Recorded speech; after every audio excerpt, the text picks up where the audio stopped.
Visionnez s'il vous plaît les premières 4 vidéos avant de visionner celle-ci. Il vous faut une connaissance des procédés humoristiques pour comprendre cette vidéo parce qu'aujourd'hui je vais identifier quelques procédés humoristiques utilisés dans Poisson d'amour. Rappelez-vous que dans ce cours nous étudions non seulement la forme mais aussi le fond.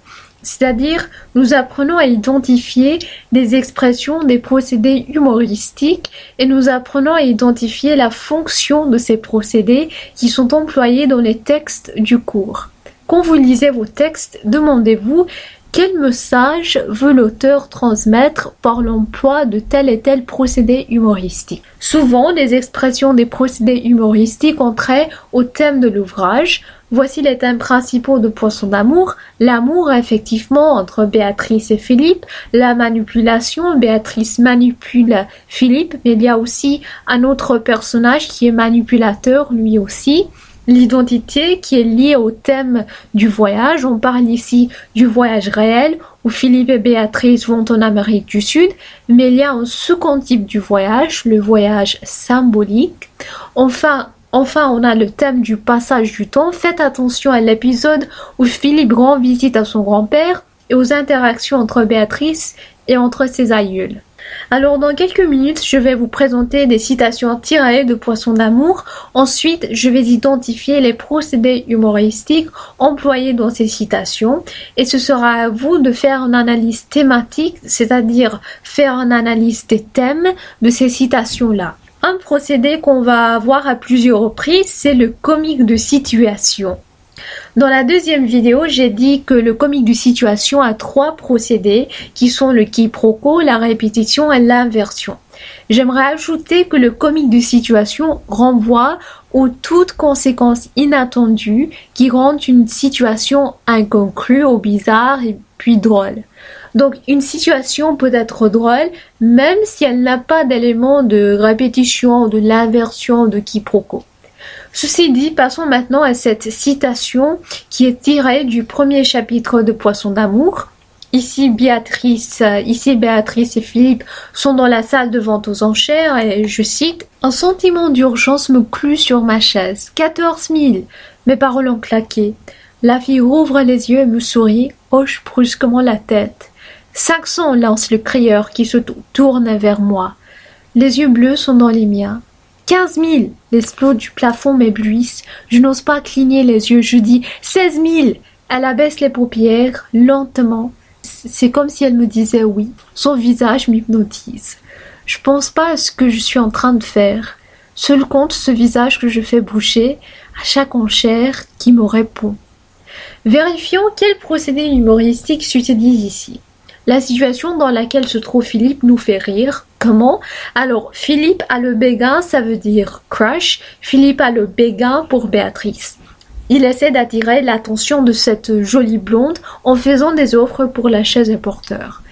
Est-ce qu'il veut la chaise porteur parce qu'il collectionne des antiques? Ben non, il met des enchères pour ce truc qu'il veut pas, afin d'attirer et puis maintenir le regard de Béatrice. Je cite, je dis 16 000 Elle abaisse les paupières lentement, c'est comme si elle me disait oui. Seul compte ce visage que je fais bouger à chaque enchère qui me répond. Rappelez-vous que Béatrice veut absolument avoir la chaise porteur et donc elle est captivée par son rival Philippe. Alors premièrement, cette citation est drôle parce qu'elle décrit le pauvre Philippe qui est en train de mettre des enchères ridicules pour une chaise à porteur à laquelle il ne s'intéresse pas afin d'attirer l'attention de son béguin qui est Béatrice. Voilà une situation qui est tout à fait bizarre, elle a une conséquence inattendue et ça nous fait rire et donc ça c'est un exemple du comique de situation. Deuxièmement, on voit ici une parodie du cas typique de la première rencontre entre deux amoureux. D'habitude, une belle femme rencontre un bel homme, enfin, il n'est pas toujours beau, mais vous voyez ce que je dis. Alors, la femme et l'homme se rencontrent, et puis se regardent dans les yeux pendant quelques secondes d'éternité. C'est le coup de foudre, it's love at first sight. Et puis, quelqu'un d'entre eux fait le premier pas, makes the first move. Alors, quelqu'un d'entre eux fait le premier pas, et puis le couple s'embrasse, et puis se retrouve marié avec 2 enfants. Ok, revenons maintenant à notre citation. Les yeux bleus sont dans les miens. Ah, Béatrice et Philippe échangent un regard. Le spot du plafond m'éblouit si je n'ose pas cligner les yeux. Philippe est séduit. Pour continuer à garder l'attention de Béatrice, il met une enchère. 16 000. Elle abaisse les paupières lentement, c'est comme si elle me disait oui. Alors c'est à vous d'analyser le message derrière cette situation commune. Ensuite, comme deuxième exemple, je cite « Il est vrai que ne servant à rien, je suis irremplaçable ». Philippe décrit son boulot, son travail, qui est sans aucun doute le travail le plus important au monde. Il s'agit de travail pour son beau-frère, qui est dentiste, et alors Philippe ouvre la porte, stérilise des instruments et range les magazines. Ce travail n'est pas exigeant et donc presque n'importe quelle personne peut le faire, selon Philippe. Alors ici, Philippe parle d'un ton ironique. Il dit quelque chose, mais veut faire comprendre le contraire de ce qu'il dit. Même Monsieur Willy Wonka a quelque chose de dire sur cela. Philippe, je vous tire mon chapeau. Vous êtes la seule personne faite pour ce travail ardu. Exemple de l'ironie verbale. Rappelez-vous que l'ironie verbale a plusieurs formes. Je vous en parle de seulement une. Encore, c'est à vous d'analyser le message derrière cet exemple d'humour qui utilise le procédé de l'ironie verbale. Je vais passer très vite aux autres exemples parce qu'ils sont tous pareils.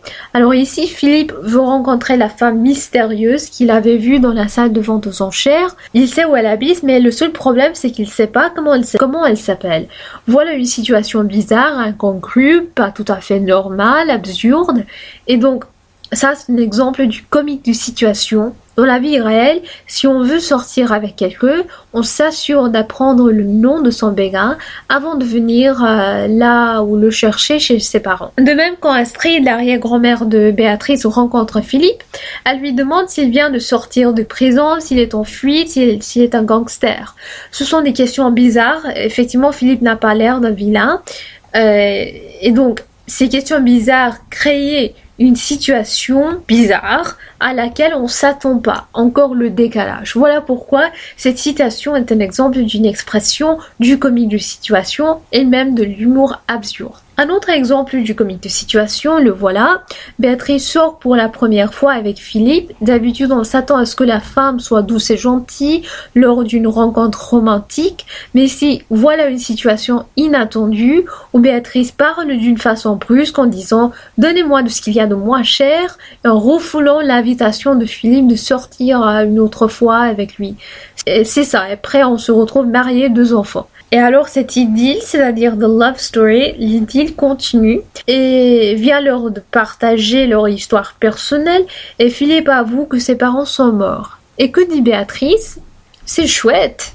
C'est chouette, qui veut dire c'est génial, c'est cool, est une expression du comique de mots, plus précisément du registre burlesque, comme cette réplique trivialise le sujet sérieux de la mort des parents de Philippe.